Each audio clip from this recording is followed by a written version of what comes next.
season in sports. Better than the NFL. Better than the NBA. College basketball is fun. That's it.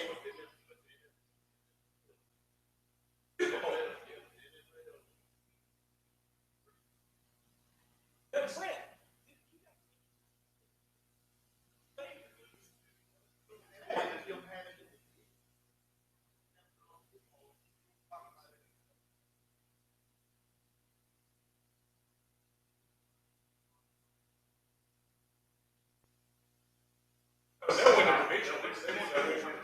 Well, but I mean, you got Arizona who played.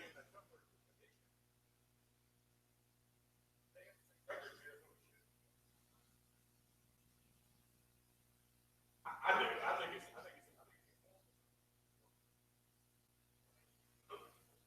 It makes sense when it's time to come for a season.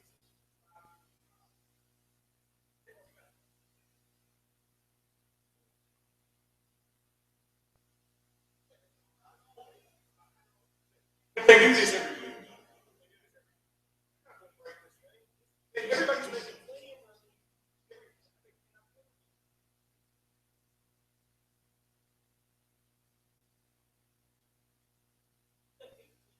And everybody would say, well, Ohio State lost Michigan State. What was still winning? That was that's not all. Ohio State had one game since that. And they blew it at home.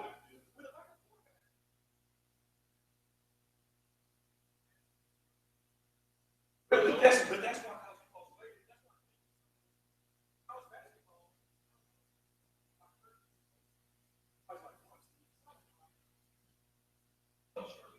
Exactly. I mean, I'm never going to get like that.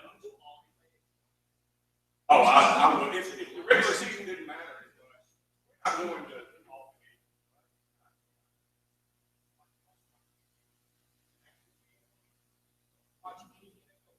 I went to the Carolina game yesterday.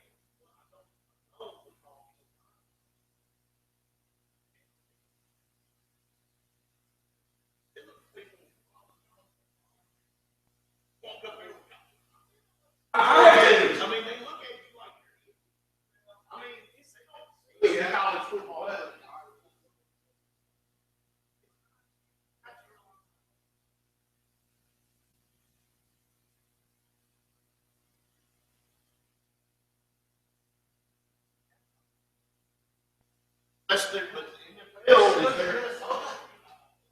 I mean, I just think, why? We got 14. Michigan State didn't show up. Because Alabama blew them out once. I mean, they blow them out 10 times. Well, you say that. I mean, if we say, tell you what, if Alabama and Ole Miss played again, I'd feel good about Alabama's chances, but Ole Miss beat them. I mean, it's just, sometimes you don't show up, and Michigan State didn't show up. If they had showed up, they probably didn't anyway. Iowa didn't either. No, but. And Northwestern didn't either.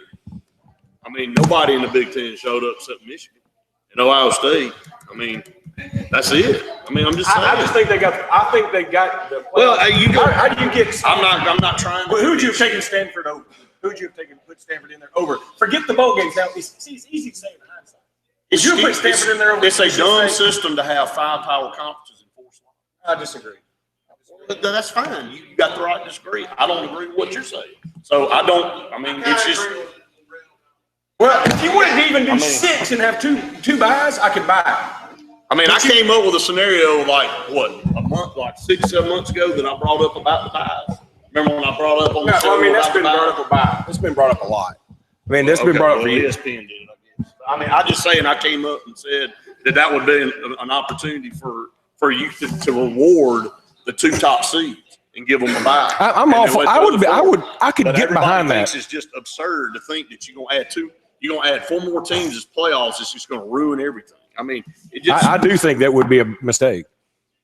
I mean, there's a lot of people that felt like the BCS was wrong to go from the BCS to the playoffs. You know, and vice versa. I'm going to tell you, everybody killed the BCS. I thought they got it right more than they got it wrong. I thought they might have gotten it wrong once or twice. But what they did is you at least give more merit to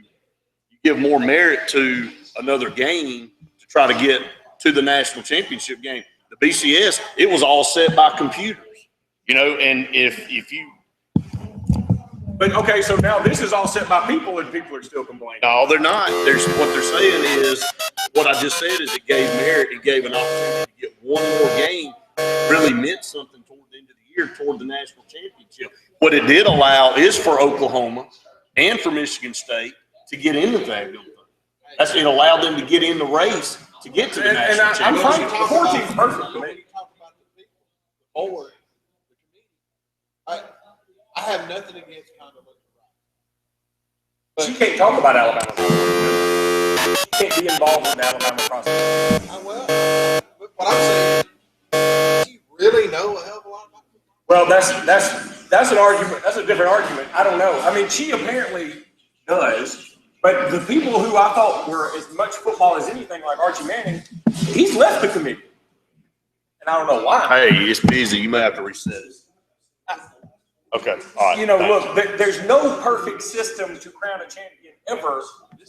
You know, because you look at, to me, the NCAA basketball tournament with 68 teams is a farce, a joke. It's dramatic, and we enjoy it, but it's a terrible way to crown a champion when you've had one team work their ass off all season. But what normally happens? So then in the NFL, you have a 6 seed that goes 8-8, and they just happen to get hot, or they play somebody that. So how many teams you gonna let in the tournament? 16. What team? In the NCAA basketball tournament. I would let 16. I think 16 is beautiful. I think 16 would be awesome. And I would even do 16 and maybe even do it like the NBA even. Say, okay, do a 3-game series with one or something. But this 68 teams where we I understand that. I see where there is teams.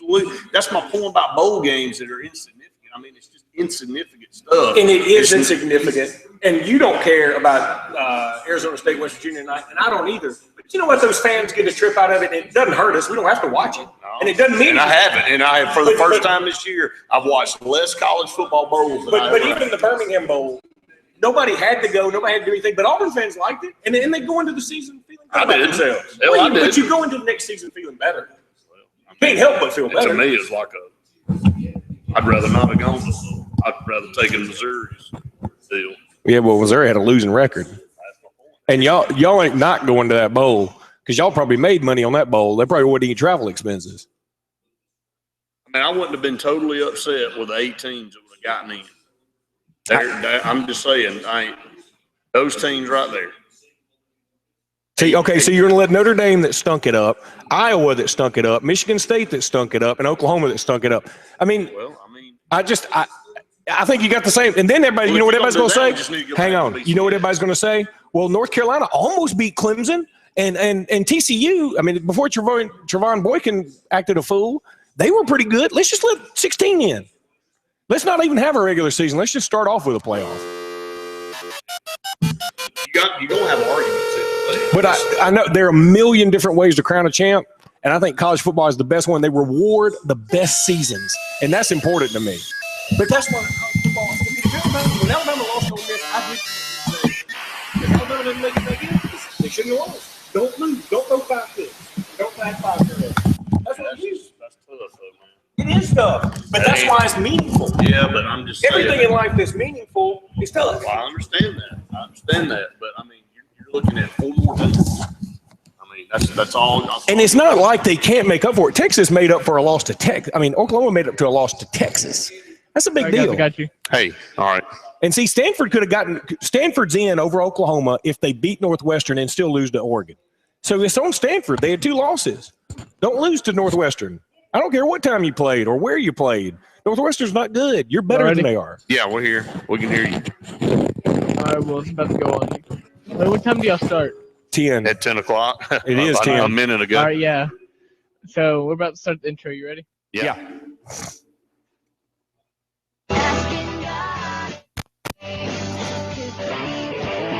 Now, we're talking sports. It's time for the Saturday Sports Countdown with Brett Pritchard, Randy Lee, and Luke Robinson. Auburn, Alabama, around the SEC, and around the nation. This is the Saturday Sports Countdown. To be a part of the program, call 256-234-6221. Now, let's join Brett, Randy, and Luke for the Saturday Sports Countdown. Good Saturday morning out there to everybody, and welcome into the Sports Blitz Saturday Sports Countdown presented by JR Sports Bar and Grill. Happy New Year out there to everybody.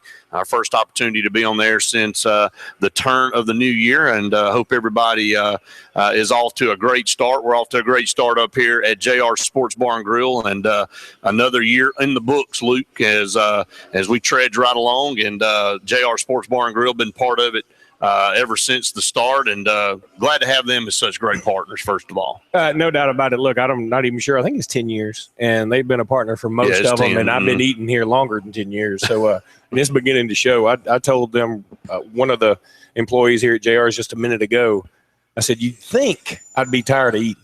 I mean, I have this standing New Year's resolution of going to get in shape this year. This year ain't kidding around. And my goodness, I'm busting at the seams here. I got to do something. I got to teach this fat who's boss. Exactly. I'm in the same way, no doubt about it. It hadn't done any. Everybody says it slips up on you. Well, it's done more than slip up on us, but it doesn't help. It doesn't help when you're around this all the time like we are. But hard to keep your hand out of instead of the cookie jar, the chicken finger jar, I guess. Yeah. Up here at JR Sports Bar and Grill. But anyway, that's how good the food is.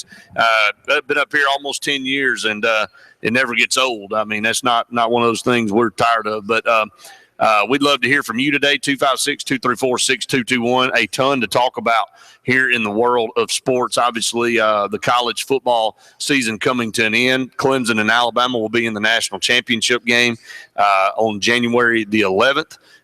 What's your thoughts on the bowl season and some of the matchups that we've seen, the New Year's Eve situation scenario? Luke and I talked about it off the air.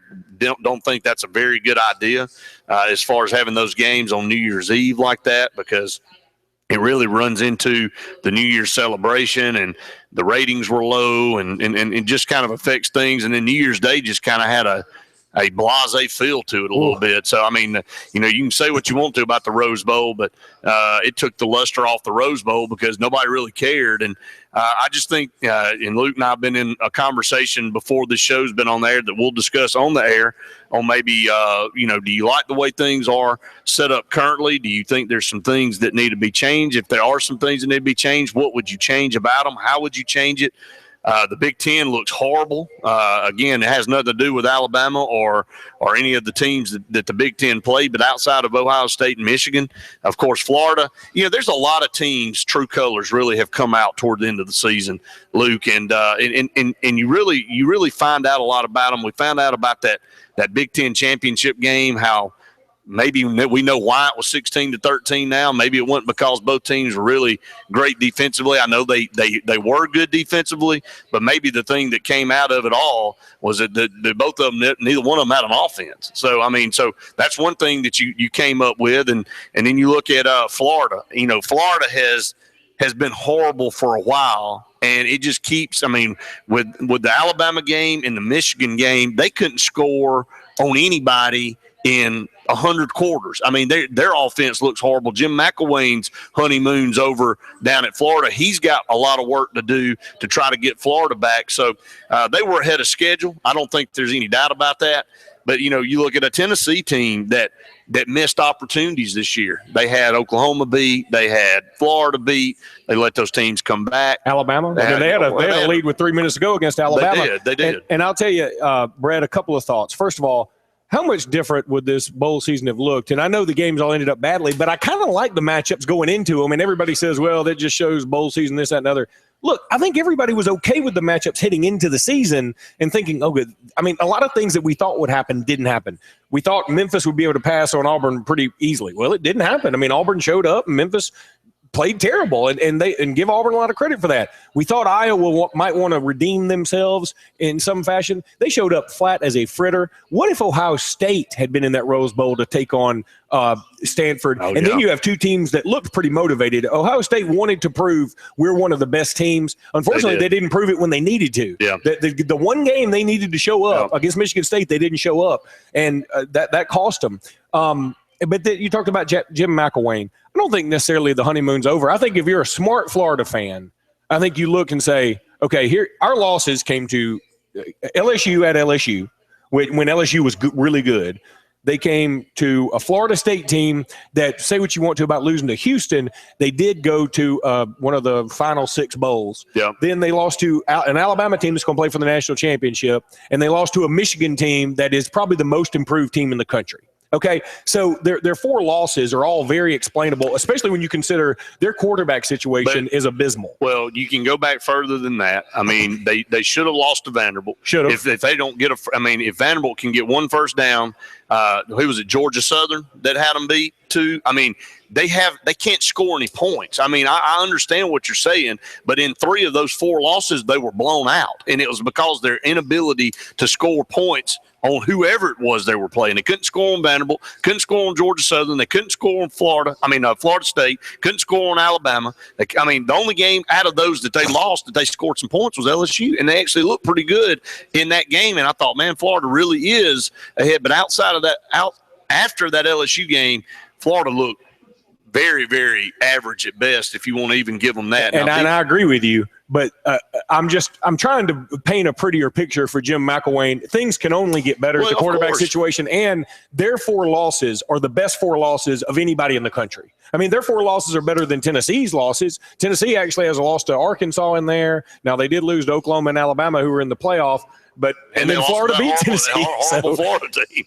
But I mean, but I agree. And if you were to set the stage, and maybe this is good for Butch Jones, that maybe they were still a year away from getting. We had a lot of high expectations set on Tennessee. But you're right, they did a lot of things. They had that Oklahoma game won. They had that Florida game won. They had Alabama right there on the ropes for the first time in a long time. They made strides, but they didn't get over the hump. Now you don't have all that pressure of coming back in after winning 11 games, which Tennessee didn't do this year, but they had the chance to do. And they'll come back this year with more experience, more talent. And I know it was Northwestern, but Northwestern was 10-2 on the season, had a win against Stanford. And I mean, Northwestern looked about as hard, but the Big Ten, again, I'll go back to our original conversation. The Big Ten, Luke, is the losers out of this whole thing. Their conference looks really, really bad right now and very weak all the way across the board outside of Ohio State and Michigan. And you can say what you want to about Michigan State and Iowa. They had it fall right for them, because you can go back through and look at Michigan State's record. You can look at Iowa's record. You can see the close win to Purdue, the loss to Nebraska, the close win to I ran them down earlier, but they've got 4 or 5 close wins to teams that were really bad.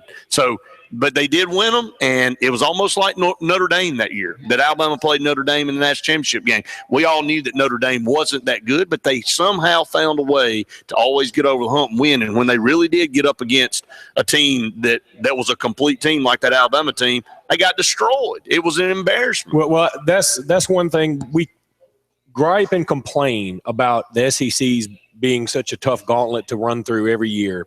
And people say, well, they're overrated.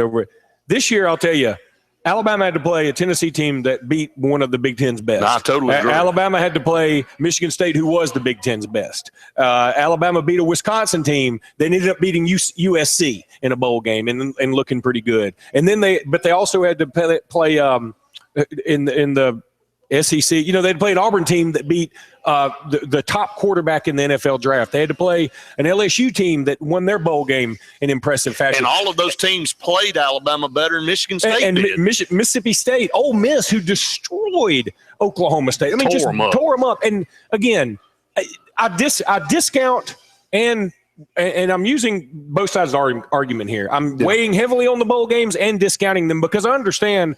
Look, we talked about it off air beforehand. I think Stanford beats Iowa 9 out of 10 times, if not 10 out of 10 times, if they both play their best. I agree. But they definitely blow them out like that if Iowa shows up flat.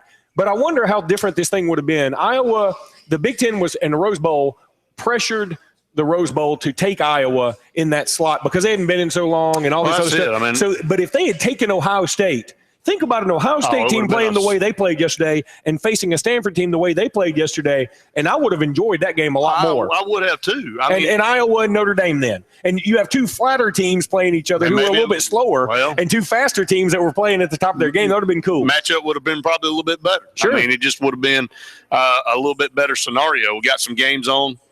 Georgia will take the field at 11 o'clock.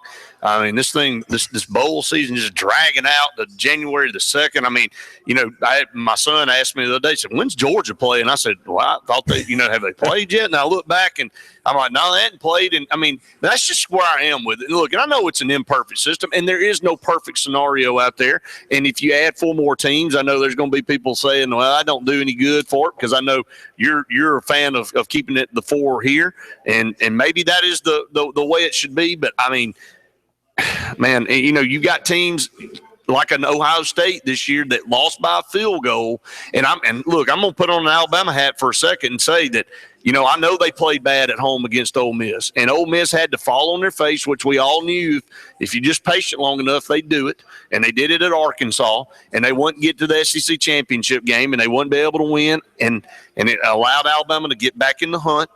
And Alabama, you're telling me there's no way you can say that Alabama wouldn't deserve to be as one of those top 4 teams, even with that Ole Miss loss. I mean, you're going to have a game where somebody is coming after you. You don't play as good as you should, and you lose. And, you can look at Auburn in 2010, narrowly escaping several games that year, but found a way to do it. But you're telling me, you can't tell me at the end of the day that team, if Auburn would have lost one of those games, let's say that Kentucky game I went to on the road where they had to have that drive coming down the stretch to win the game, kick a field goal to beat Kentucky on the road, that Auburn, I mean, they just didn't play real good that day. But Brett, here's the thing. Clemson went undefeated. They managed to go through it, and they had some bad games in there. Their Notre Dame game, they didn't play all that great. And I think, if they played Notre Dame again, they'd wax the floor with them. And the other 3 teams in this playoff all had a loss. Oklahoma had a loss to Texas. They overcame it. Everybody complaining about Stanford. Well, they're obviously one of the best teams. Well, guess what? They lost to Northwestern, a team that got blown out of the water in the Citrus Bowl. So just don't lose to Northwestern. It's easy. And don't lose to Oregon. Or that Oregon team that beat them wasn't that good. They beat them in Stanford. Well, what we do, and what you can go, only thing you can go off of is cross comparing, which you're taught not to do. You're taught to take it game by game by game, because every game takes on its own personality. And we've seen it time after time, a team blow a team out, and then the next week come up against a team that, maybe you're flat because you came off a big game, you didn't play real well. So in the SEC schedule is a tough gauntlet to play. You just ran down the teams that everybody has to beat just to navigate to get to that point, and everybody's route isn't as easy as the Big Ten or the Pac-12 or some of these other teams. So, I mean, it's just one of those things that I just don't know. I mean, to me, it's an imperfect system. Don't know what the right answer is. But we also agree there is no perfect system, because the NCAA basketball tournament is bloated. The NBA playoffs are also bloated, and you've got to play a 7-game series with all these teams coming through, which gets everybody hurt. You got the NFL system that allows losing record teams or teams that are 500 getting in with a chance to win a Super Bowl, and it's happened. I mean, there's no perfect system, but to me, the great thing about college football is every regular season game matters, and it matters a lot. It does matter a lot. And we're up against the first break. We come back, we'll continue this discussion, take your phone calls. Stay tuned. More of the Sports Blitz Saturday Sports Countdown presented by JR's right after this.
This hour.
New Year's resolution, Luke. Maybe we need to help out and some new bumper music in there.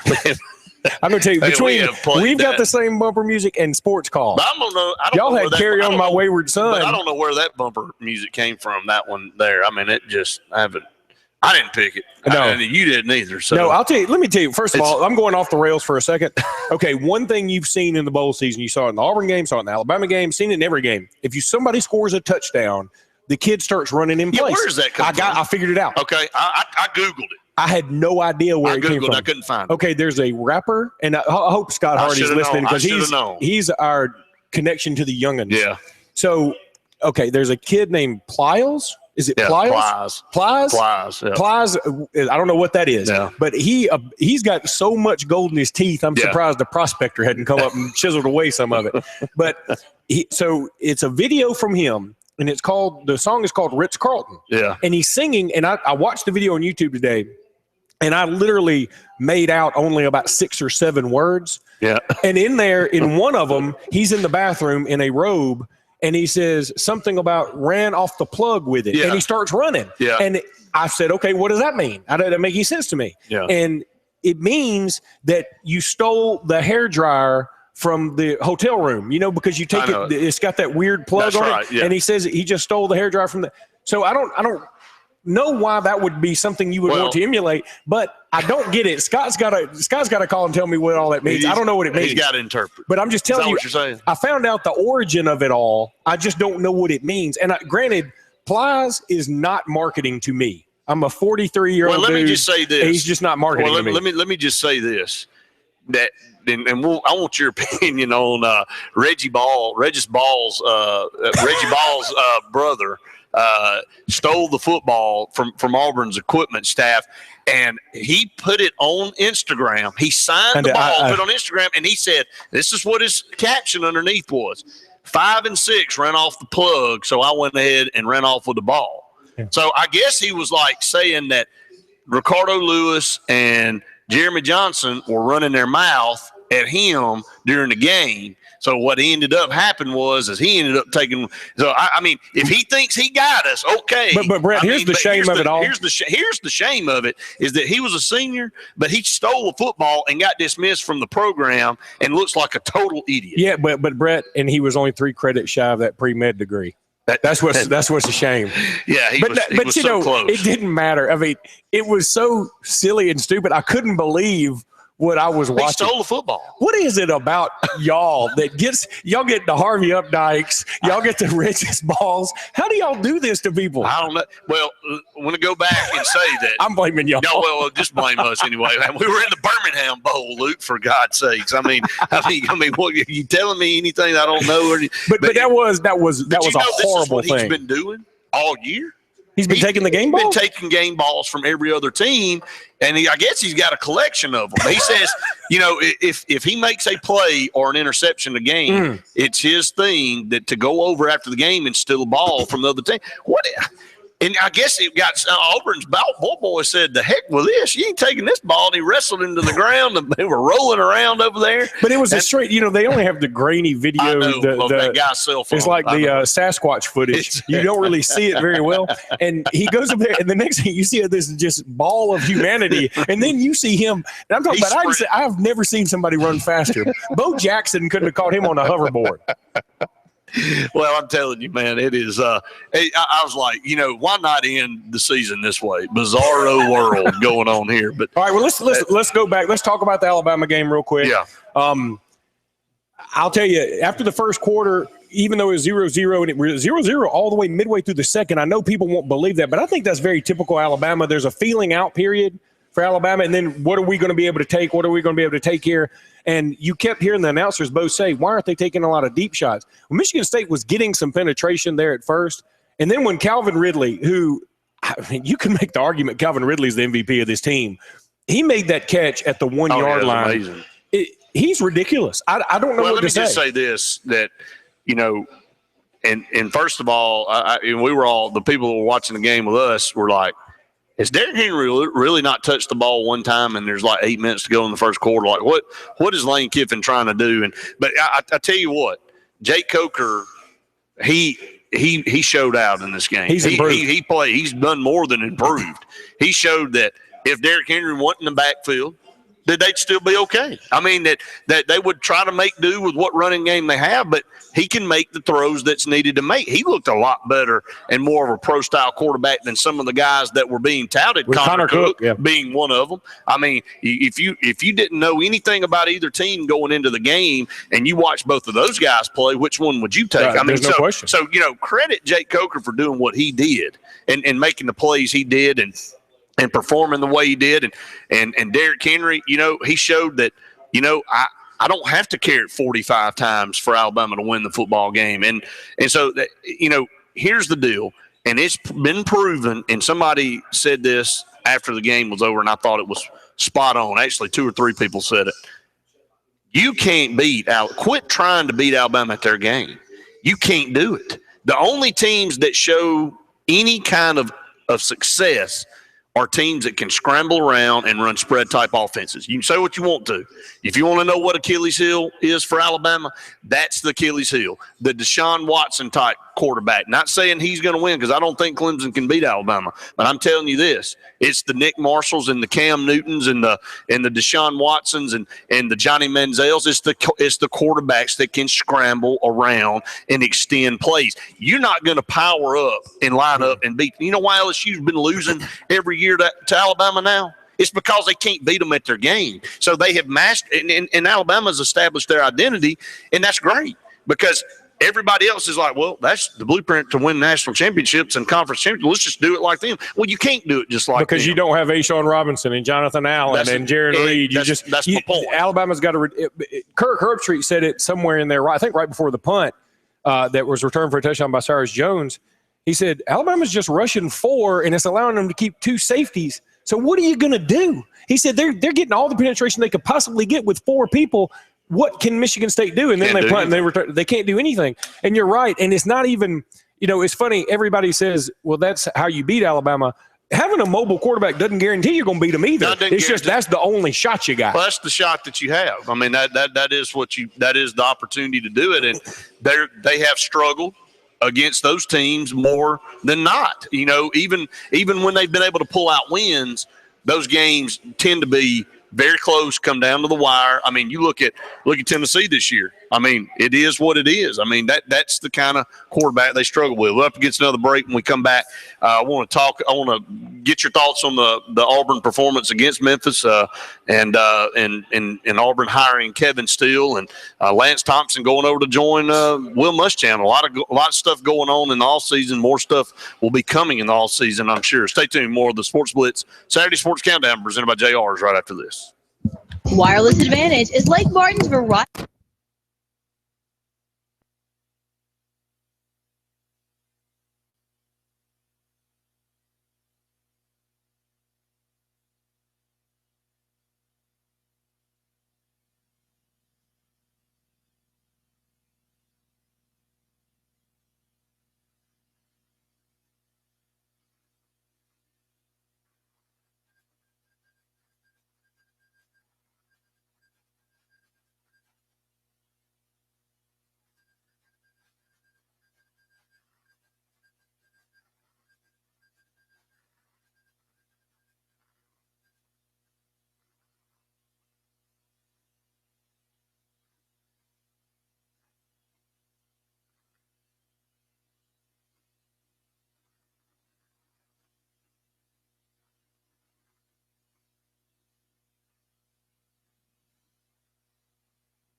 Welcome back, everyone, to the Sports Blitz Saturday Sports Countdown, presented by JR Sports Bar and Grill. Brett Pritchard and Luke Robinson here with you till noon. Give us a call, 256-234-6221. Hope everybody's having a great start to the New Year's as the bowl season is almost over. And Auburn with a win over Memphis in the Birmingham Bowl, 31-10. Alabama destroys Michigan State in the playoff to move on to play Clemson in the national championship game on January the 11th. So after missing the last 2 years, Luke, Alabama finds their way back into a national championship game. So it is tremendous. I'll just have to say, and look, I'm not beyond saying it, and I hope you'd say it too if Auburn were having this kind of run, is that, man, that's unbelievable what they've been able to do and what Nick Saban's been able to do. And sometimes you just tip your hat and say, congratulations, because it is. That's what, what this run has been since 2008 has been tremendous. So you know it won't last forever. You know that he's been doing this a long time, but there'll come a day when he calls it quits, and you don't know who can. You don't know. Right. I mean, you don't. And the chances are, whoever you get in there as the next coach ain't gonna be able to do this. Well, Brett, I don't think we'll ever see something like this again in this kind of a league. Miami and Florida State both had their nice runs, but if you remember, they were either in the ACC, which was pretty weak, or the Big East, which was pretty weak. So I mean, they could just take a week off if they wanted to at the time. And Alabama's also doing it, and not necessarily while we love high school football here, it's not Miami. You know what I mean? It's not where you can just not even leave your campus to find a bunch of guys. So what he's doing now, considering you're also in a time, I was just looking, Leonard Fournette came within 47 yards of getting 2,000 yards himself. I mean, Derrick Henry is going to eclipse 2,000 yards easily, and he's going to do it even more after this next game. But Leonard Fournette was right there. I mean, that's how good of running backs we have right now, and nobody had ever done it before. I know. Leonard Fournette was right there. He's done it at a time when you have your Cam Newtons, and you have your Tim Tebows, and you have your Johnny Manziels. Johnny Manziel, I didn't realize this yesterday, the 2 best seasons all-purpose yardage in history are Johnny Manziel, and it's not close. After him, it's a drop-off. Well, he's proven that since he's left, Texas A&M is garbage. Oh, they are hot garbage. They're the only team in the West that's lost. They are the only team in the West that's lost. Florida's the only other team in the SEC that's lost. I mean, I want to say this about the state of Alabama. I know Auburn went 7-6 this year, and it was an abysmal season, but we were close in a lot of games. We had some issues on offense with quarterback. The defense got better, it seemed like, each and every week. And obviously the best defensive performance I've seen out of Auburn in a long time was in that Birmingham Bowl. But it just tells you, you look at Alabama play Michigan State, and you look at Alabama play, and you look at some of these other teams that we think are just really good. How good is the football in this state between these two programs? Even though Auburn was down this year in 7-6, is nobody by any stretch is that a good season.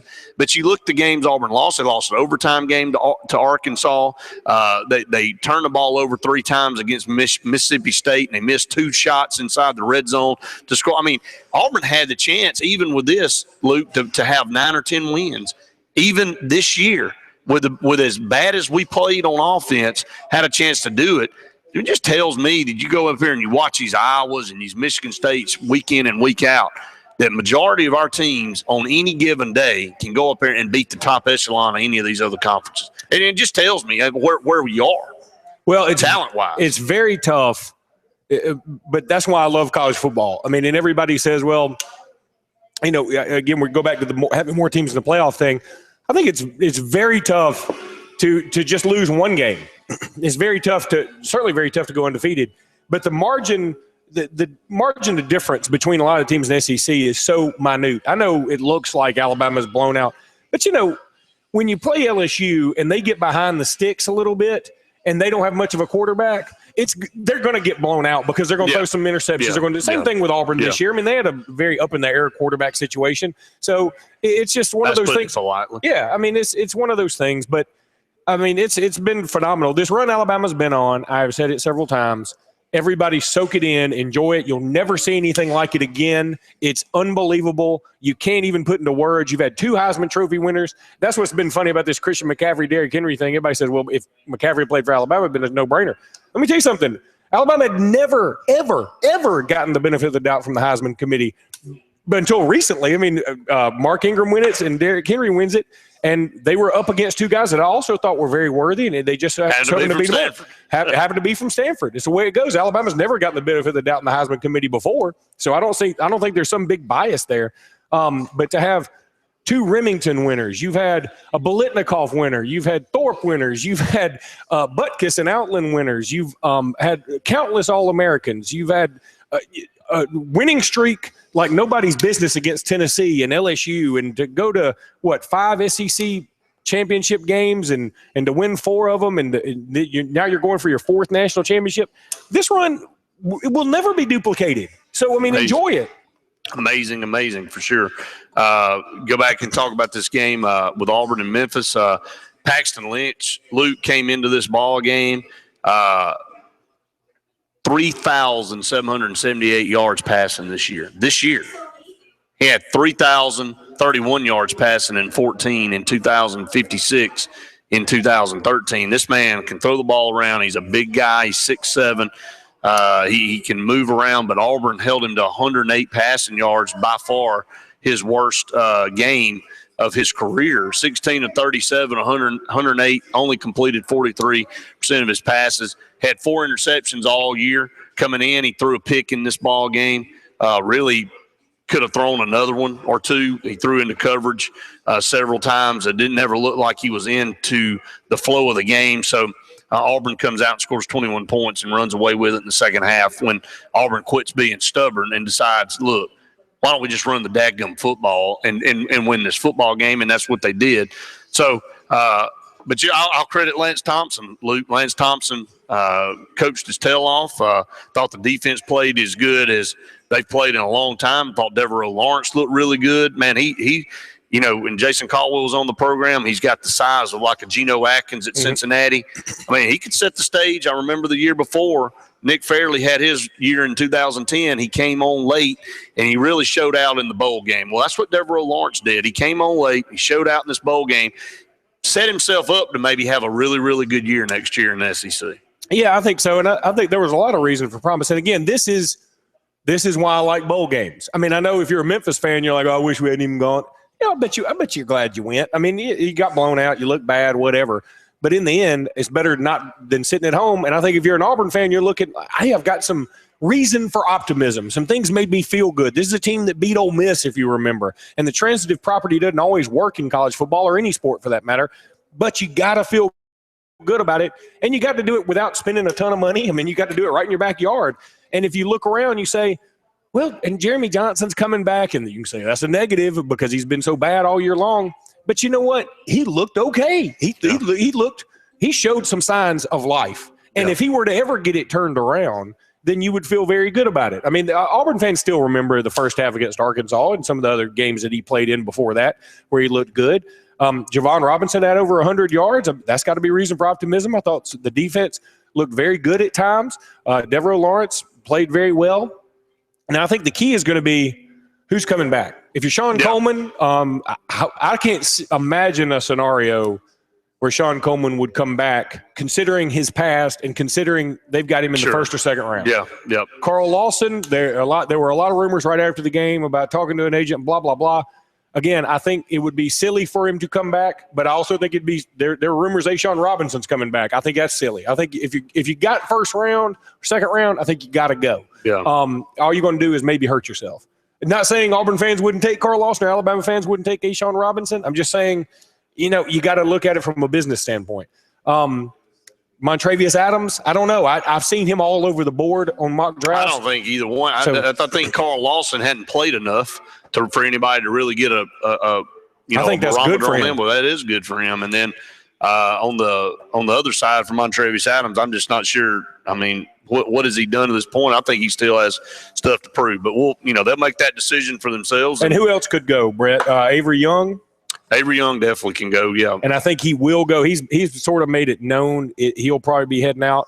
And going back to the unknown, I think we've learned in the NFL draft, they almost want to take a shot at a kid who's unknown than a kid who's so proven what their ceiling is. Yeah. And so if I'm Carl Lawson or Montrevious Adams, that's what I'm thinking is, hey, I don't want to play anymore and let people pick apart my weaknesses. Yeah. Because when Carl Lawson did get to play in these last two games, he didn't do anything outstanding. I mean, Jake Coker juked him once pretty bad in the Iron Bowl.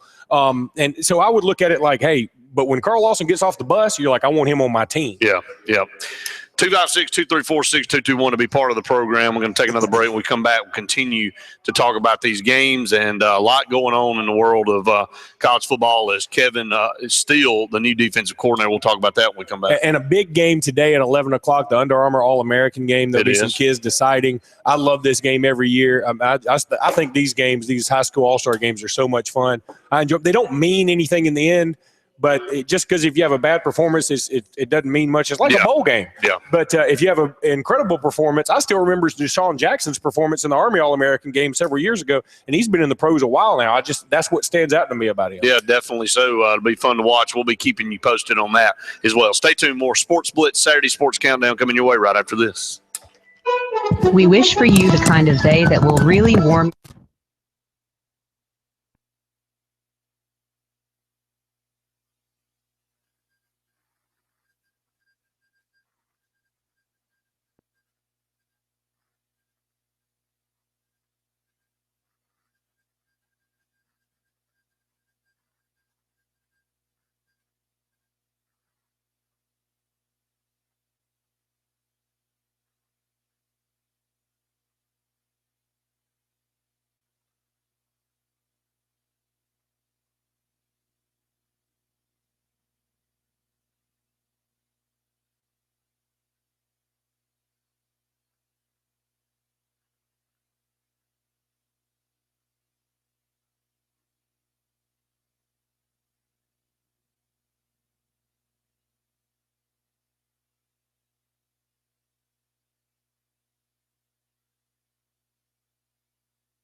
HyundaiofAuburn.com. Come back to y'all in 5, 4, 3, 2. Welcome back, everyone, to the Sports Blitz Saturday Sports Countdown presented by JR. You know what that bumper music needs? More cowbell. Yeah, there it was. Just only a little bit of cowbell there to start that one, but a little bit of kiss All there. right, let's talk Kevin Steele. Yeah. Auburn hires Kevin Steele, and look, they took a circuitous route to get to Kevin Steele.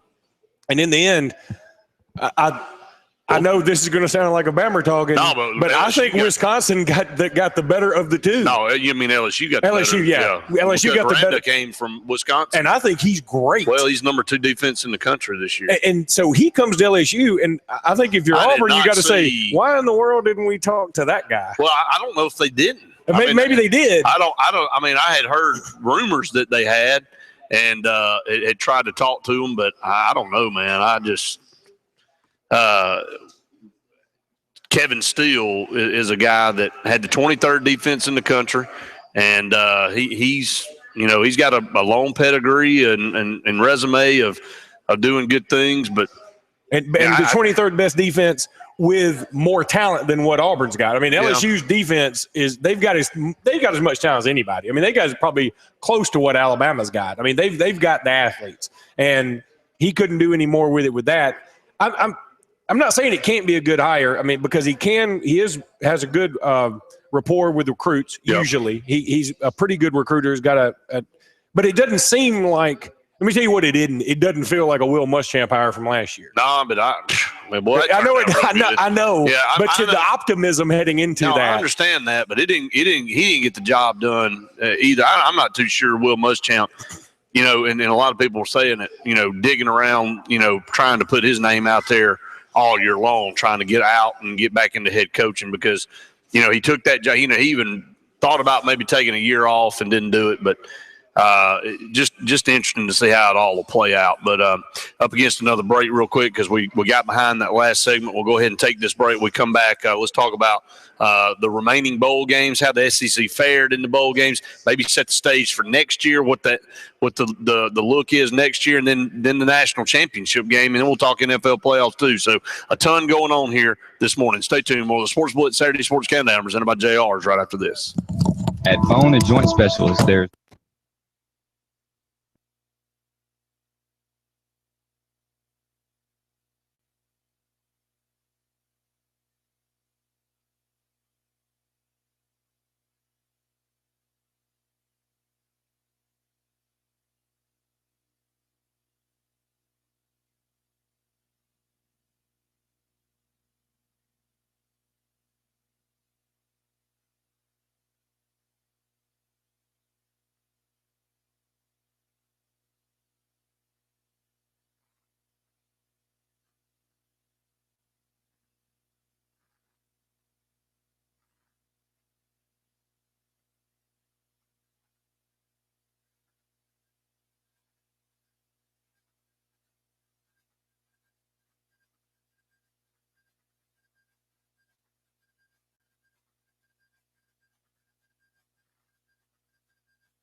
Welcome back, everyone, to the Sports Blitz Saturday Sports Countdown presented by JR Sports Bar and Grill. Brett Pritchard, Luke Robinson with you till noon.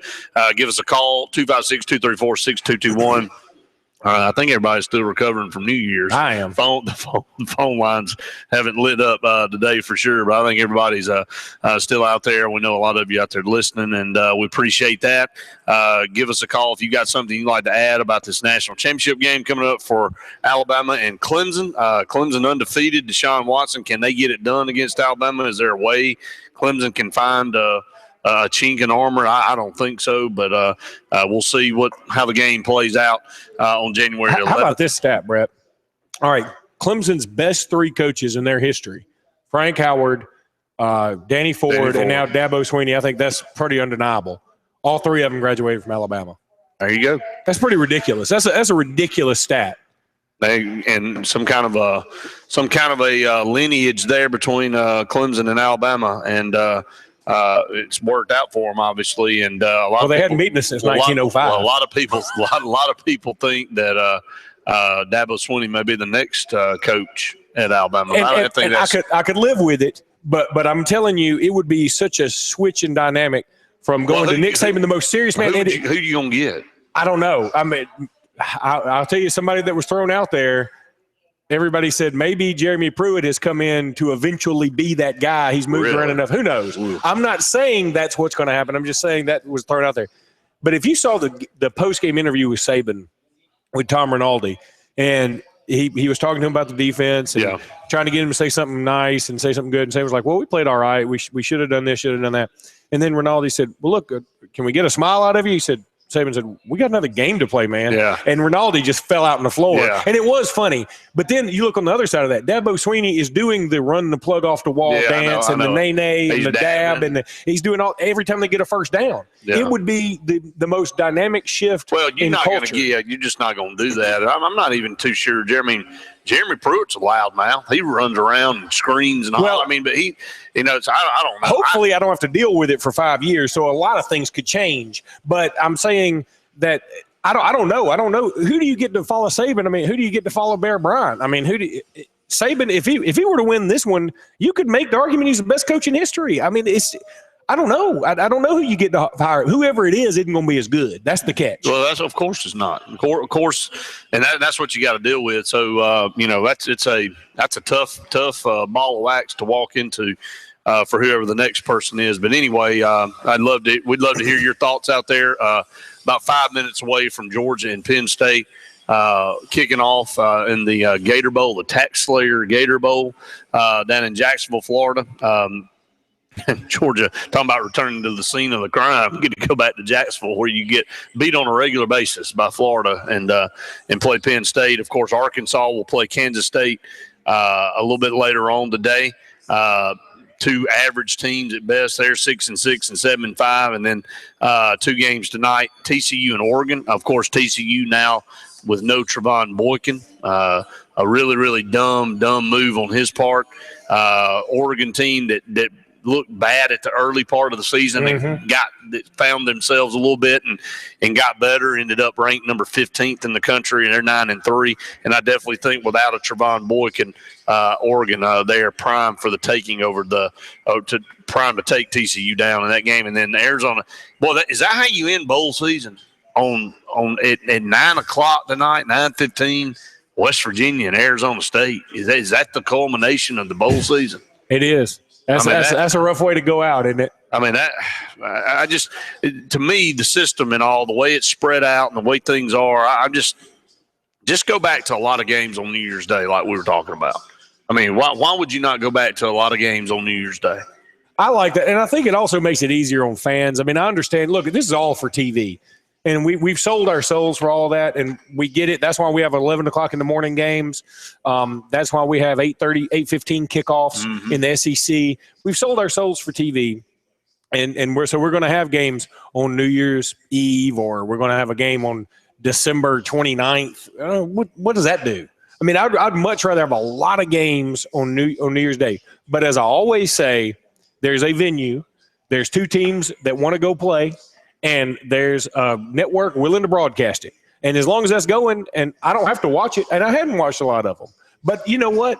If a bowl game is on that I don't care anything about, and if I'm sitting in a restaurant and they have a TV, I'm going to watch it. Yeah. I mean, I'll sit up there and say, Yeah. okay, well, Iowa State is playing Washington State. Yeah. Or Miami is playing Washington State. That was there was snowing. It was interesting. There was some stuff going on. Auburn playing Memphis. I mean, if you had no connection to the SEC, if you're in Iowa, you might say, I'm going to watch this. Well, yeah. But you say, but it's on. Yeah, we'd rather watch this than Kardashians. Yeah, no doubt. That is for sure. A game coming up on January 9th that will feature a team from the state of Alabama. That'll be Jacksonville State playing North Dakota State. North Dakota State going for their 5th straight Division II national championship, or FCS, as they call it now, national championship. But this Jacksonville State team's been number 1 all year. Yeah. And setting up to be a pretty interesting game out in Frisco, Texas, between those two programs. Can Jacksonville State knock North Dakota State off the throne in FCS, or will North Dakota State win their 5th consecutive national championship at that level? It's going to be an interesting one to watch there. You look at Jacksonville State, they got 4 defensive linemen from the SEC. Yeah. I mean, and I'll tell you, here's one other thing too, Brett. Everybody says, we talked about it earlier, if you go to an 18 playoff, I think you got to get rid of one of your regular season games. I don't think there's any doubt about that, just for timing's sake. But so if you do that and you get rid of your Auburn-Jacksonville State game, well, I just hate it for Jacksonville State. The only reason we're bringing up this game at all, even though they're in Alabama, we wouldn't mention it at all, is because they played Auburn so close. That's the only reason you just brought that game up. And it's now we know a little bit more about them because they played Auburn. So I think that part's kind of cool. It's funny. It's the funny thing, and this is us up here talking about this when they were discussing when we were talking about eliminating and moving everybody down to another another division, and taking the Power 5 conferences and in what 60 teams, let's say the top 60 teams, and it have its own league, kind of like a sub NFL league or whatever it is that you want to say.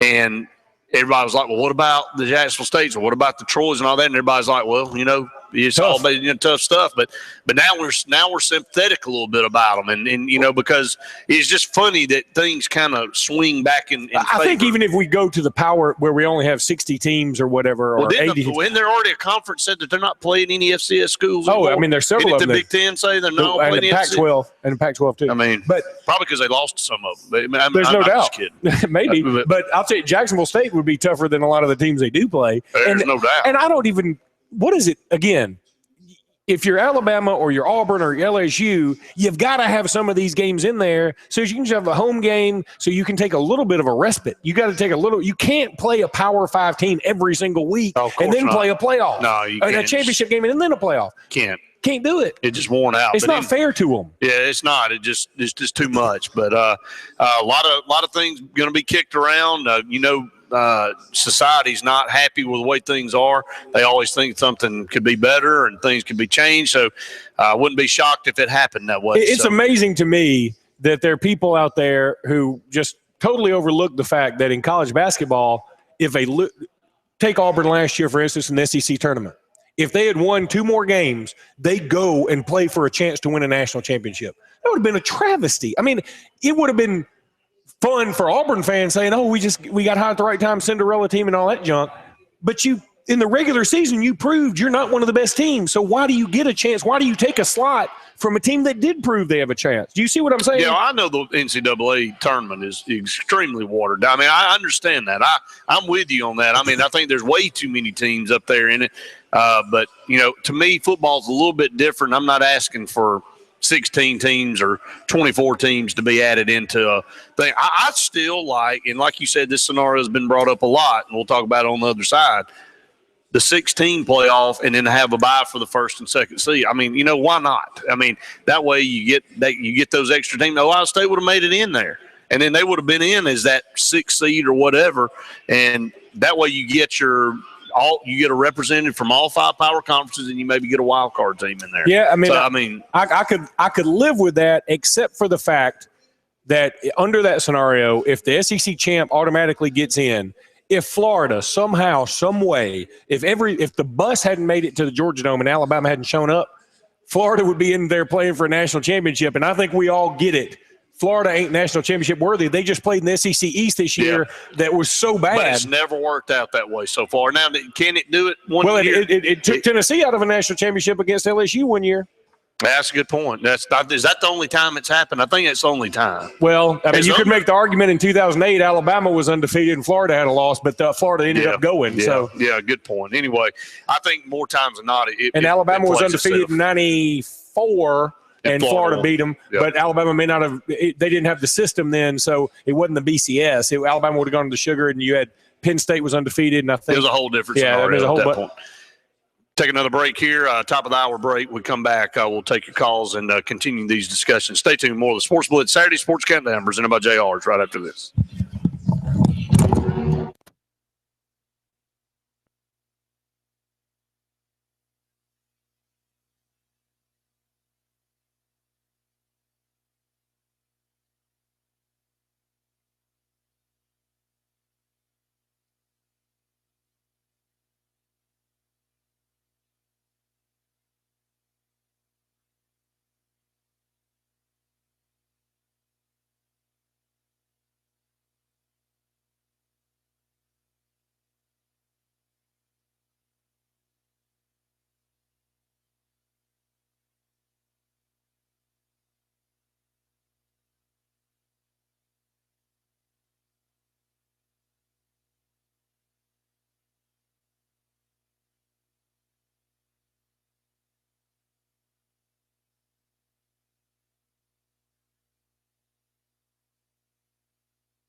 Welcome back, everyone, to the Sports Blitz Saturday Sports Countdown presented by JR Sports Bar and Grill. Brett Pritchard, Luke Robinson here with you as the Under Armour All-American game about to kick off. Georgia-Penn State underway, and just started that game down at the Tax Slayer Bowl. So Very interested to see how Georgia plays there. No Mark Richt for the first time, and Lord knows when, Luke. I mean, that's very interesting. That it's funny not seeing him on the sideline. 15 years, Mark Richt, the head coach there at Georgia, not to be now, as he was interviewed and down there at Miami. He had his little Miami pullover on, had his shorts on College Game Day the other day, and he had David Pollock showing the U sign down there. So he embraced that pretty quick, didn't he? Yes, he did. Yes, he did. He said it was funny. I don't know if it was a shot per se at Georgia, but and then they were like, he said, didn't know I was going to be on here with my shorts on. But he said, when you live in paradise, he said, you can wear shorts almost every day. But anyway, he's got his hands full trying to rebuild a Miami program that, man, I did not realize until you put things on paper sometimes how long it's been since Miami was worth a darn. I mean, seriously, I hate to use it and be so blunt, but I mean, the last time they were ranked in the top 10 was 2003. The last time they beat a team that finished the season in the top 10 was 2005. I mean, there's just a whole slew of things that this Miami program has really been forgotten. And they have not been good at all. And everybody thinks they're so good because they do have talent. They still might have the most players in the NFL, if I remember, Brett, which tells you how much they're wasting their resources. I mean, it's amazing. Well, and haven't kept up with the Joneses, so to say, in college football with their facilities and the way things have kind of gone together. It just is kind of phenomenal. There's a team that dominated in the 80s and the 90s and had a spurt there in the early 2000s, Luke, just kind of faded away, kind of got left in time, kind of let teams pass them by. So I'm going to say something else. We talked about this. Randy and I talked about this on Sports Call Thursday. It was Thursday. Yeah, it was Thursday. And I'm going to tell you something, man. Texas right now is dead last in Under Armour All-American Game Zone. They're dead last in recruiting out of the big teams in Texas. Right now it's Houston, followed by Baylor, I believe. Yeah, I think it's right. Then TCU, then Texas A&M, then Texas, in that order. What in the world? The whole world is off its axis right now. When you look down in Texas, it's dead last, and you got TCU and Baylor that are become the powers there, and now Houston with Tom Herman looks to be the best program out in Texas. Yeah, and they looked really strong the other day. And he's got a few guys that are committed to him. If he wants to stay there long enough, and I think eventually he's going to move on to some other program that's bigger, what have you, unless Houston can work their way into the Big 12. If Houston can politic enough to get into the Big 12 and they bring somebody else, and maybe it is a Memphis. I mean, you got West Virginia in there. Yeah, I mean, no why not bring a Memphis in? I think that would be good. I mean, add a little bit of a Southern flair to it. Memphis is a hotbed for talent. I think that'd be a good move for them. But if Big 12 can do that and then get a championship game, that changes things dynamically. I would love to see that. And the Big 12 had a championship game at one time and then did away with it. I mean, because they had 12 teams. That's what I'm saying. But I mean, you need to relook at doing that. I mean, it's cost them. It has cost them. It definitely has cost them. So, where on the flip side, in the BCS conferences that had championship games, it kind of put them on the line and gave them an opportunity to, and actually by the Big 12 having a championship game back when, cost Kansas State an opportunity to go to a national championship game. So it's very interesting the way things work out. 256-234-6221 to be part of the program here as the Under Armour All-American game on and Georgia and Penn State right now. And, you look at Georgia and Penn State at that ball game with Franklin coaching at Penn State, really has that SEC flair up there in the Big Ten. But my goodness, the one game that impressed me on Michigan State's schedule where they really dominated somebody was Penn State. To beat them 55-15 or 16 or something that score. Let me see if I can pull it up. I looked at it earlier. It was 55-16 is what they ended up beating them. And so you just don't know, but I think over time that James Franklin will bring something to Penn State that they haven't had in a long time. And he's going to be able to get some recruits from the South to go up there and really contribute to that Penn State program, which has also been a program that really has fallen by the wayside. Yeah, they have. But, I mean, they've fallen by because they had so many sanctions based on the Sandusky stuff. And so I think they can come back eventually. They've got some guys that are committed to them, and they're turning their program around. There's no doubt. I would love to see Penn State and Alabama play again. I'd love to rekindle that rivalry, to be honest with you, where Alabama and Penn State used to play every year there for a little while. I'd love to see that again. But as we learned with Alabama and Michigan State, their home-and-home series was canceled. I bet you Michigan State's like, yeah, we're good with that. We're good with that. We don't – Michigan State, I tweeted out, wants to make a resolution. We're never playing Alabama again. I mean, can they score on them at all? Well, they scored 7 in the Citrus Bowl a few years ago. When it was 100-7 and it could have been all Alabama wanted in that game. I remember Eddie Lacy running for his last touchdown, and he looked around going, one of y'all better tackle me. Saban said, I'm not running up to score.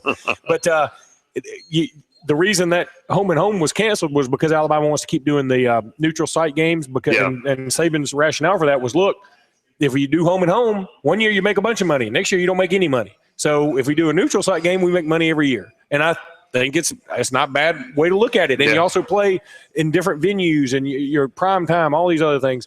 But going back to Penn State, Alabama, I would love to see those two hook up in some kind of neutral site game. But going back to, I don't know, what were you talking about before that? Just talking about the Michigan State game, the Penn State, and James Franklin able to bring in recovering programs that have gone by the wayside. Yeah. Programs that have gone by the wayside. How about USC, Brad? I mean, USC. Well, look, college football right now. That's a good point.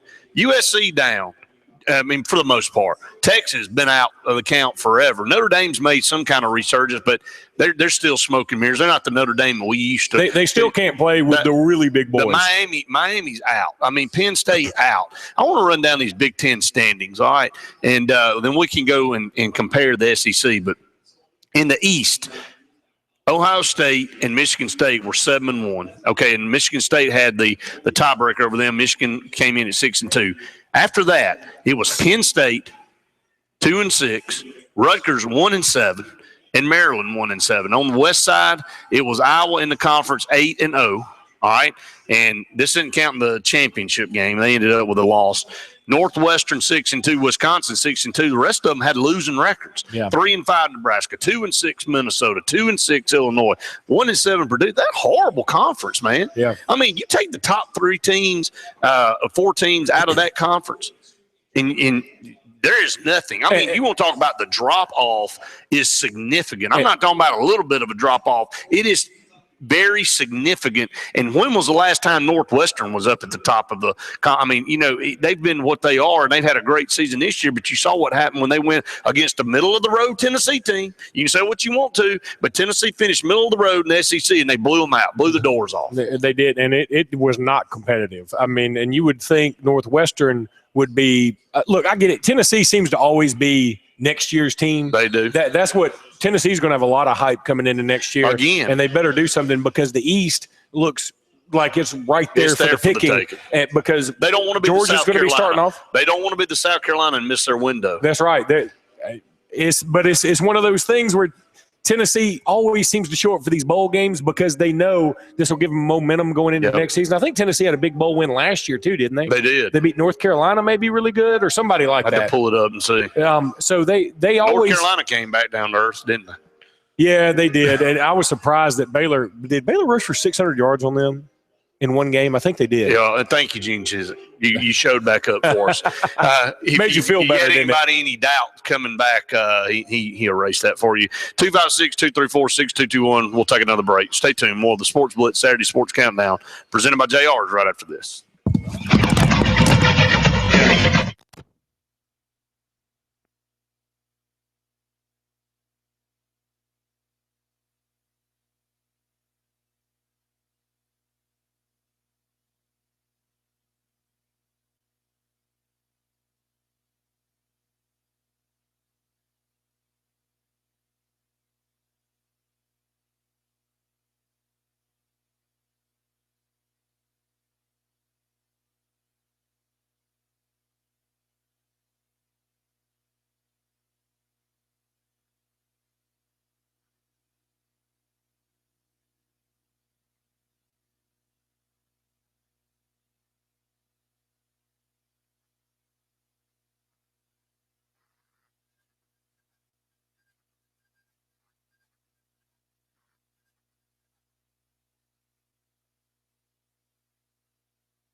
5, 4, 3.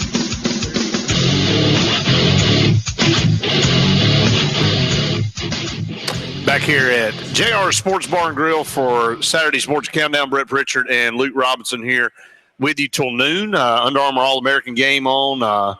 Georgia Penn State on as well. Just started.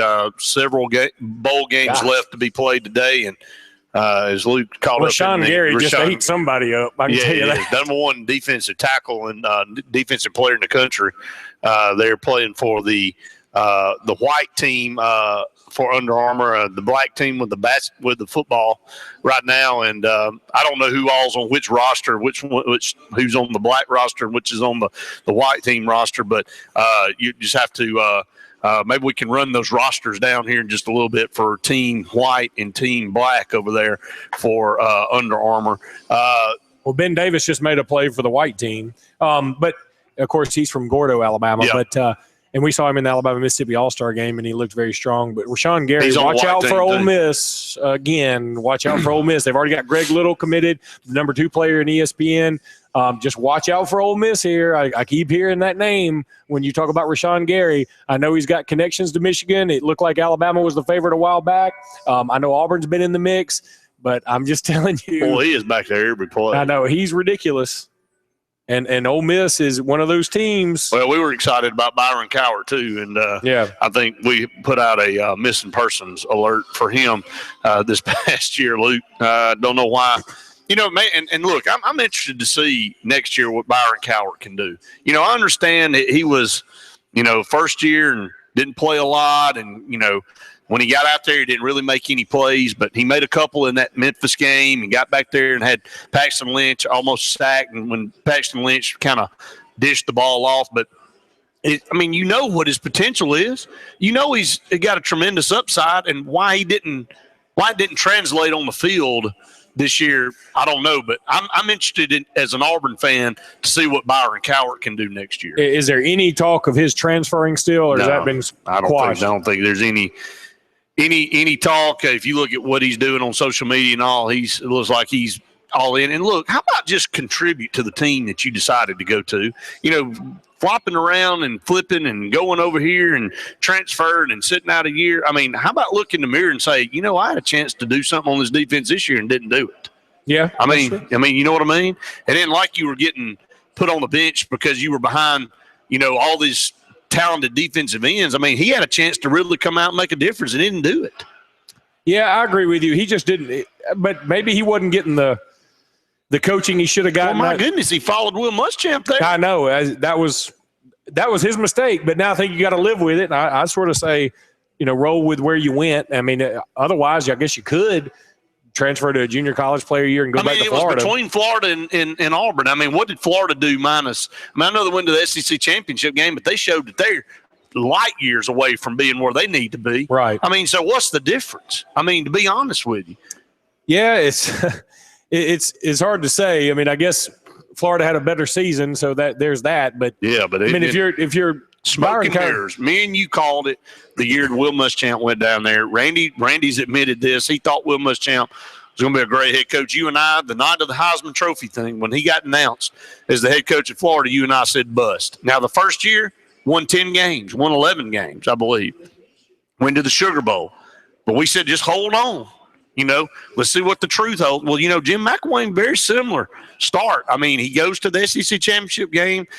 He gets shelled by 3 teams. 3 of the 4 losses were blowouts. But I'm telling you, Luke, we'll see what Jim McElwain does next year and see if he gets his team improved offensively or if they stay similar to what they were this year. Well, I'm going to look down this Under Armour All-American roster, and Rashawn Gary's number 1 player in the country. He is not committed.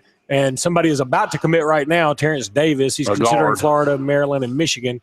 So let's see what he does. But Greg Little, number 2 player, is committed to Ole Miss. McTelvin Agam is committed to Arkansas. Benito Jones, who was once committed to Alabama, is committed to Ole Miss. Then you've got Kyle Davis, who isn't playing in the game. And Maryland picks up another big commit. Let me tell you something. Maryland is making some waves in recruiting circles. The guy who started Haskins, the quarterback for one of these 2 teams, is committed to Maryland. He's got they needed to, definitely. But 3 wins this year. This move to the Big Ten may be nice move for them. Marlon Davidson, of course, committed to Auburn. He's in this game. Savion Smith committed to LSU. Devois Whaley, who just committed to Arkansas. I'm just running down a few of the SEC guys. Does Alabama or Auburn have any potential commits today? Yeah, Kavin Ridley for Alabama, potentially. Calvin Ridley? Kavin, his brother. Okay. Well. I know, Kavin and Calvin. And then B.J. Emmons, the running back, he's committed to Alabama. Rashawn Thornton committed to LSU. John Broussard is in this game for Auburn. Deontay Brown's in this game for Bama. Woody Barrett for Auburn. I think he's the one that just got sacked by Rashawn Gary. No shame in that, though. Chris Owens for Alabama. Kendall Jones for Alabama. Eli Stove is in there for Auburn. Landon Rice is in this game. Trey Thread is in this game. And then there's some other guys that will be making their announcements. I know Kevin Ridley is supposed to announce today. Go to Alabama. Yeah, I'll tell you what. I mean, come on. South Carolina's in the ballgame, and I wonder. No, I'm telling you, Brett. I'm wondering if it's because South Carolina may want him more. I don't know. I don't know that whole story, but I like Kevin Ridley as a prospect. I really do. He's so much different than Calvin. He's a big guy. It's not like no chance of Ben Davis going anywhere other than Alabama. He's a big, and I'll tell you one guy who does. There is a chance he's going somewhere else, and that's Lindell Wilson. I would say Lindell Wilson right now ends up at Georgia because of Kirby Smart. I'm going to say something, and it's not a knock on the kid. I hadn't been impressed with him at all. I thought he looked okay in the Alabama-Mississippi All-Star game. I didn't. He was fast. I didn't see him make a play. Yeah. I mean, you called the game. No, Ben Davis is better. Well, I understand, but he could have gotten in and made one or two. Yeah. Just hasn't really overly impressed me. I'll just put it that way. Justin Mosley said Kavin is not committing today. So he isn't committed. Well, he was supposed to earlier. I thought they said he's not committing today. So okay, they must have changed it recently. Yep. So you got that game going on ESPN2. On ESPN, you've got Georgia and Penn State underway, and Georgia coming into this football game. Losing Mark Richt or parting ways with Mark Richt, will have Kirby Smart take over. Do you know if Kirby Smart's at this game? Did he go over to this game? To the Under Armour game? No, I bet he did. No, to the Georgia game. Oh, to the Georgia game. No, I doubt it. He's not at the Georgia game. So I mean, really, what can be gained? I guess. Just rapport with your kids, I guess. Yeah, I mean, that's what I would do. I would think with a little break here, and that he would be there. But Georgia leads 3-0 there in the first quarter. About 5.5 minutes to go there in the first quarter. Going to take another break. When we come back, we will continue to keep you updated here and take your phone calls. Stay tuned. More of the Sports Blitz Saturday Sports Countdown presented by JR's right after this.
Sports Countdown presented by JR Sports Bar and Grill.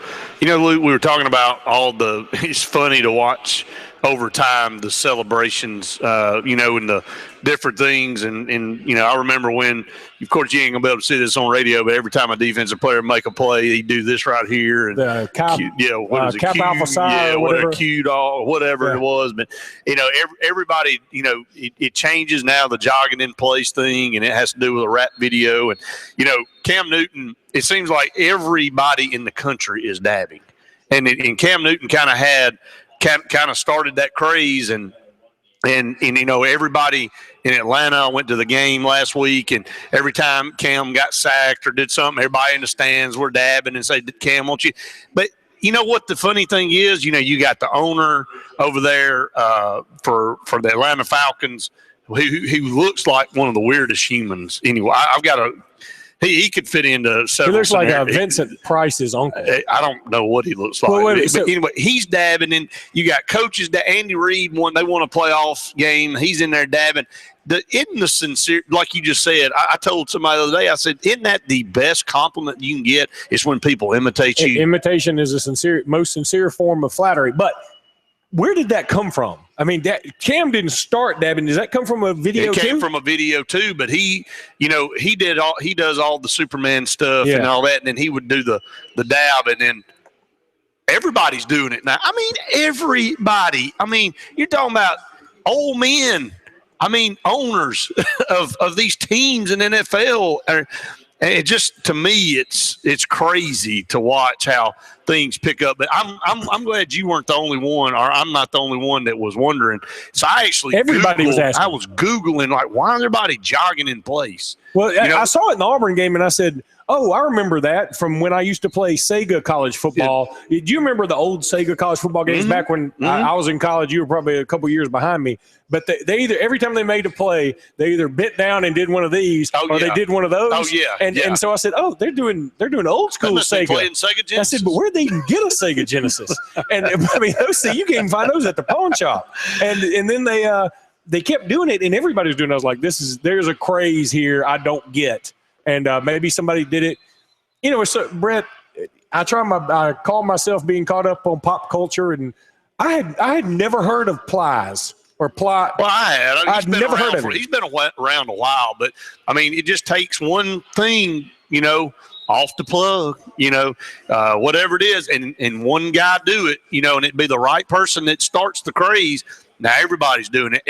You'll see in this Georgia Penn State game. I promise you, whoever the first person is to score a touchdown will do that job. We might not see We might not see him. Maybe waiting a while, but you got unless you want to see field goal kicker start after making a field goal. Georgia leads 3-0, but. Anyway, I just thought that was kind of bizarre and kind of interesting in itself. But 256-234-6221.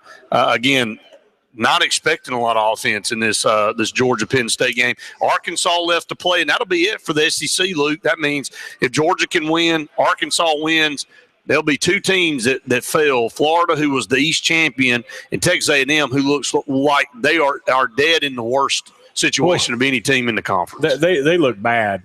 And they've got a kid, Tate, what's his name, from Las Vegas, committed for 2017 at quarterback. And he can't get there fast enough. Yeah, he was still all giddy about the A&M Aggies. But, yeah, they look bad. They're the only West team that's lost. I guess Florida's the only East team that's lost. I mean, it's pretty remarkable. But again, just like last year when the SEC games were blowouts. Yeah, well, and just like last year, though, we shouldn't read too much into this. When the SEC didn't have a good bowl season. I know. I could make the argument the SEC actually had better teams last year playing in the bowl games. I agree with that. I mean, you think Auburn's team was definitely better. Oh, yeah. Georgia's team was probably better.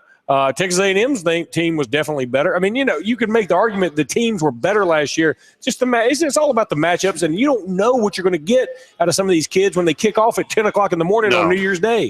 And then you got somebody like Trevon Boykin who he was out watching the sun come up. Well, he went out, came back for curfew, and then went back out. I mean, he's a senior. Just a very dumb decision, and he's got to live with it. But I guess another break. We come back, we'll continue these discussions. We'll talk NFL because NFL playoffs on the horizon here. One more regular season week left in the NFL. Stay tuned. More of the Sports Blitz, Saturday Sports Countdown presented by JR's right after this. Advanced Heating.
Welcome back, everyone, to the Sports Blitz Saturday Sports Countdown presented by JR Sports Bar and Grill. About 15 minutes left in today's show. We'd love to hear from you. Give us a call. NFL on the horizon. The playoffs are one regular season game left. There are no undefeated teams remaining.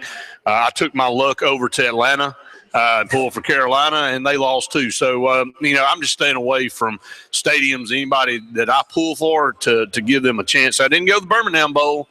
And Auburn won a game, so maybe it's me. Maybe it's me going and pulling for. But crazy scenario for the Indianapolis Colts. If this luck continues, I'm going to send you to the somewhere for the presidential election. I'm not going to say I'm not going to get political on you, but I'm sending you to one of them. Well, I'll sacrifice. Yeah.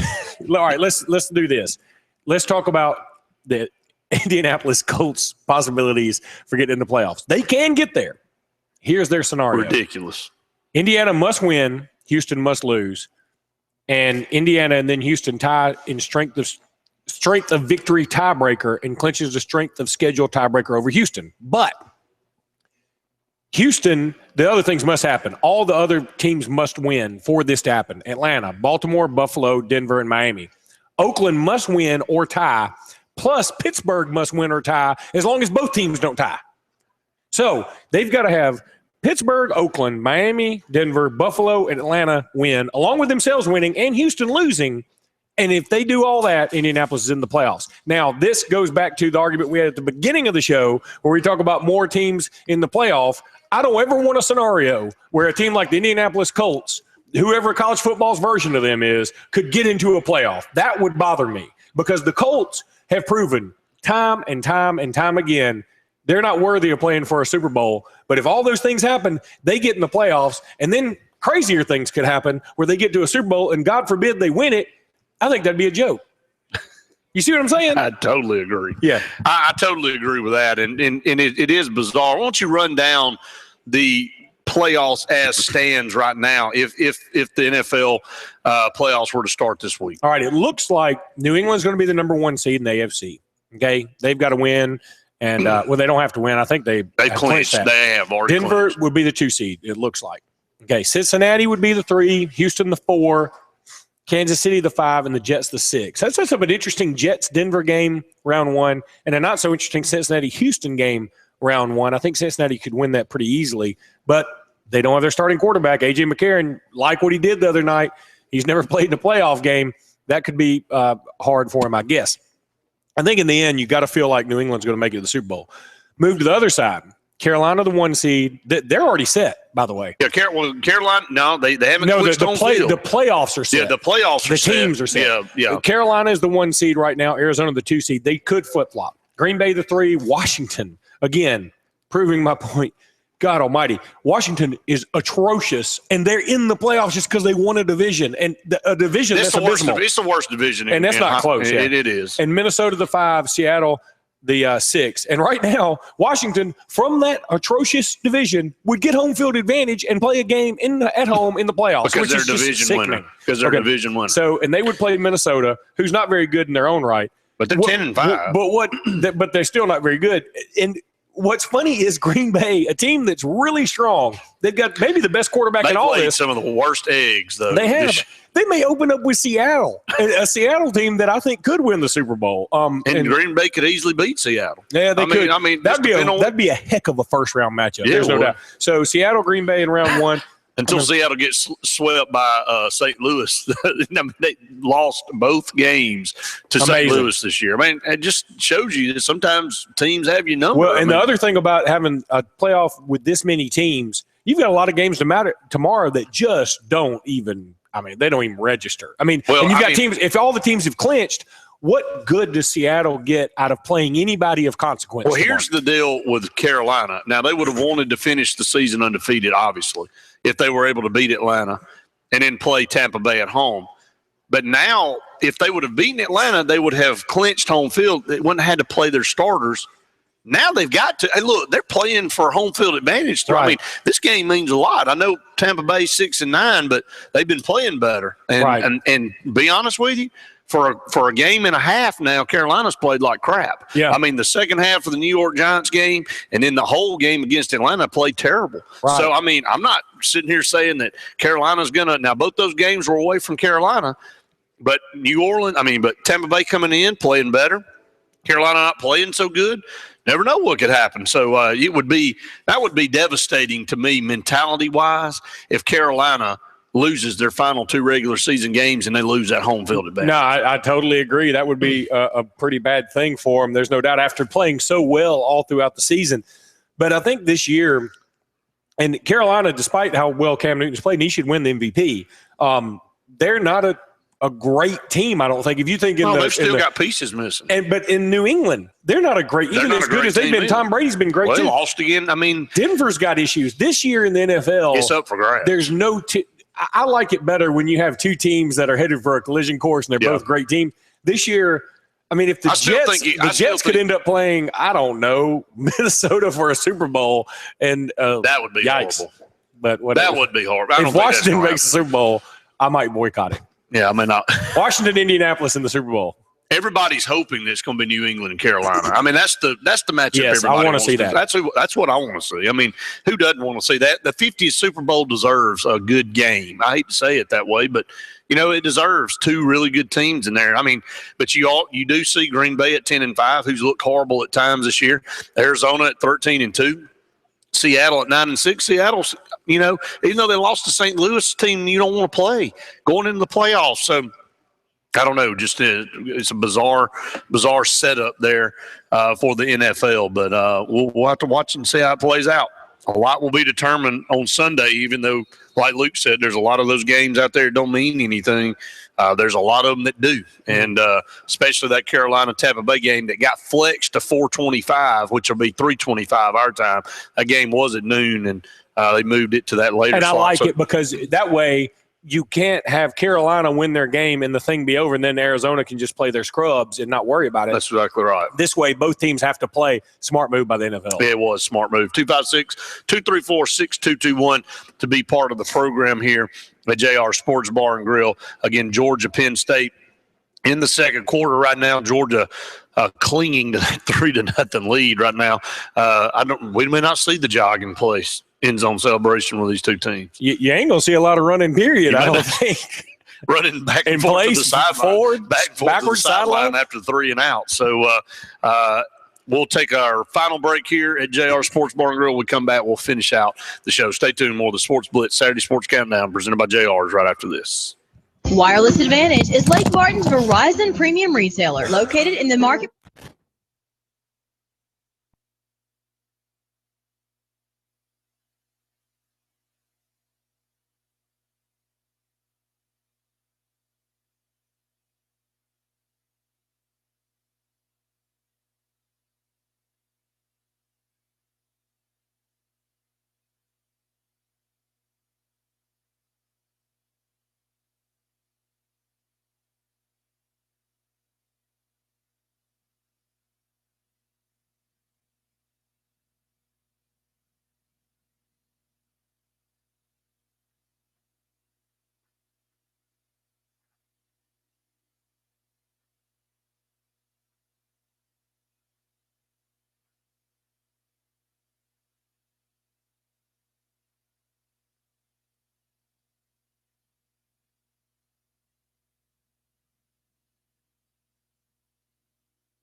That's right. Welcome back to the Sports Blitz Saturday Sports Countdown presented by JR Sports Bar and Grill. May bring Braden's hoverboard up here and have a little competition between all of us who can ride it the best. So I'm looking at Chris over Let's here. do that. Let's get a starting line and just say who can get to that point, the furthest to that point without falling the fastest. Exactly. Yeah. And when you bust on one of those things, let me just tell you, it ain't pretty. You've seen the videos of John Calipari and Mike Tyson, everybody getting on these hoverboards. And what it is, man, the things are so powerful that when it gets away from you, your balance is you're off balance, and man, you're just going down. There's nothing to catch yourself. You can't get your feet off the hoverboard to catch yourself. So the only thing you can do is go forward or backwards. But it's been the craze. My son got one of those, and he for Christmas, he had been fun to watch him do it. And I've gotten on it a couple times, and I look like, I mean, I've been able to do it, but I haven't really gotten after it yet, and a little bit nervous to do it. But I haven't fallen yet. I'll just say that. I haven't had it come out from under me, but I haven't really gone full speed on it yet either. But we might have a little friendly competition up here at JR's. Bring that. Have a little line down there at the bottom. See which one of us can actually maneuver around. Maybe see if some of the waitresses, April might want to see if she could deliver somebody's food out here on a hoverboard. And, I mean, you know, Why not? Kind of like what Sonic used to do on the roller skates, right? Yeah, I like it. I like it. I mean, and look, you just don't want any of us out here delivering your food on the hoverboard. It'd be delivered on you. It would definitely be delivered on you. But check out JR Sports Bar and Grill again. The place to be to get the best food around heading into 2016. Luke, let's talk about real quick to end the show some of the top sports stories in 2015. We always do that. Kind of reflect on a season. Obviously, what stood out to you more than anything as far as sports stories of 2015? Wow, I'd need to have them all in front of me. I guess I'm so football centric or college football centric that I would say the Ohio State run in the playoffs was a big deal. But there were a lot of things out there. I mean, the Missouri issues midway through the college football season, I think they have to be up there just because – say what you want, whether you agreed with what was happening or you thought the guys were wrong. I've got one for you. I think that they sparked some discussion at least. Deflategate. Deflategate was certainly big. I definitely think that was one of the top ones. I think Golden State's rise to success in NBA basketball was one. What about the women's soccer team winning the World Cup? I mean, in mine and your world, soccer. I was going to say that didn't even register with me. But I mean, but it's huge worldwide. I mean, it's a top one. One that I thought could have been a big sports story that didn't end up being so much and ended up being a flop was Pacquiao Mayweather. Yeah, Pacquiao Mayweather fight just didn't pan out to be. The first, why not? You talked about the football championship by Ohio State. What about it being the first year of the college playoff? First year of the college playoffs. Kentucky not winning it, not finishing an undefeated season. That's right, not finishing basketball. What about American Pharaoh winning the Triple Crown? That's got to be up there. How about that? I mean, that's one that's huge. Who else? Let's see what else we have. But let me stop you for just a second, Brett. I'm looking at this Under Armour alums. Jameis Winston, Dante Fowler, who's number 3 pick. Jameis Winston, number 1. Amari Cooper was number 4, and Leonard Williams, number 6. All alums of this Under Armour All-American game. And I love it when people say, well, stars don't matter. 4 of the top 6 guys played in this game. And I bet you the other 2 played in the Army All-American game. I'm sure they did. Stars do matter. I mean, they just do. I mean, occasionally a 5-star is not going to pan out, and occasionally a 2-star is going to kick butt. But for the most part, if you go out and recruit a bunch of 5, 4-star, high 3-star guys, you're going to have good teams as long as you coach well. I mean, you might have a bad coach. Yeah, I know it. The white team for Under Armour, which is called Team Highlight, up 7-0 over the black team, which is Team Armor. That's all goofy. Yeah. They almost like the divisions for the Big Ten. What was it? The Leaders Legends? and Legends. Yeah, Ledgers would be more like it. Who's got more money?